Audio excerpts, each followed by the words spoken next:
Ok, donc on va voir ensemble comment utiliser TypeScript et React ensemble, parce que c'est assez à la mode de les utiliser ensemble, et j'imagine qu'il y en a qui ont pris ce cours pour ça, pour pouvoir, in fine, utiliser les deux ensemble. Donc ce qu'on va faire, déjà on va aller voir un peu comment ça fonctionne. Create React App TypeScript.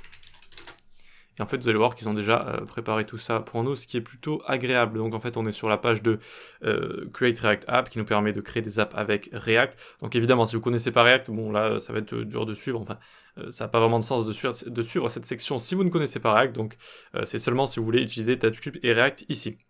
Donc tout simplement, on a à suivre le fameux npm create React App, on met notre nom d'application, et ensuite on fait -- template TypeScript. Voilà, aussi simple que ça, et ça va nous mettre en place tout ce qui est Webpack, etc., pour pouvoir compiler tous nos fichiers. Vous allez voir qu'on a une nouvelle extension qui s'appelle TSX, qui est un mélange de JSX et de TypeScript, et qu'au final c'est assez facile à utiliser ensemble, ou tout du moins à mettre en place ensemble. Ensuite c'est une série de petites techniques à connaître. Donc on n'a qu'à copier ça, hein, directement, hop, on le copie. Alors qu'est-ce qu'il y avait en dessous ici? Ah oui, c'était ça. Bon, on peut enlever ça, très bien, et ici on va aller dans, par exemple, projet ici. Dans projet ici, on va faire Open in Integrated Terminal. Donc vous inquiétez pas, il y a du rouge ici, mais il faut juste reload la fenêtre.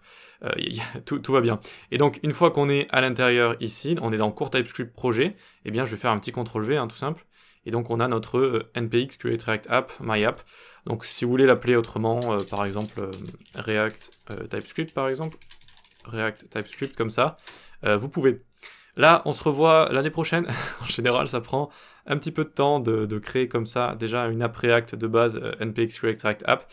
Et en plus là, avec TypeScript, ça prend encore plus de temps. Donc on se revoit d'ici une minute, le temps que ça installe tout ça. Ok, donc on a bien notre happy hacking ici. Ils nous disent de faire un cd React-TypeScript. Donc c'est le dossier qu'on vient de créer. Et on fait un petit npm start. Hop, et ça devrait nous l'ouvrir. Je peux fermer ça désormais. Alors oui, je crois que j'avais déjà un port, ça s'ouvrait sur notre port, donc je vais l'ouvrir sur le 3001. Et c'est bon, ça s'est ouvert ici, très bien. Et donc tout simplement, ce qui s'est passé dans le projet, on a créé React TypeScript. Et donc ici, vous voyez, on a notre dossier de base comme ça, direct. Donc à l'intérieur, on a tout ce qu'il faut pour faire fonctionner une app React. Et ce que vous voyez ici, vous voyez normalement des .tsx. Alors n'ayez pas peur, c'est juste un mélange de TypeScript et de JSX. Sinon, à l'intérieur, vous voyez que ça ressemble tout à fait à la même chose, et que si je change quelque chose, ça va me changer le lien qu'il y a juste ici, par exemple. D'accord? Donc on peut se faire un peu le vide déjà, on va enlever ceci, cela, cela, cela. Dans index.tsx, on va s'enlever ça, ça.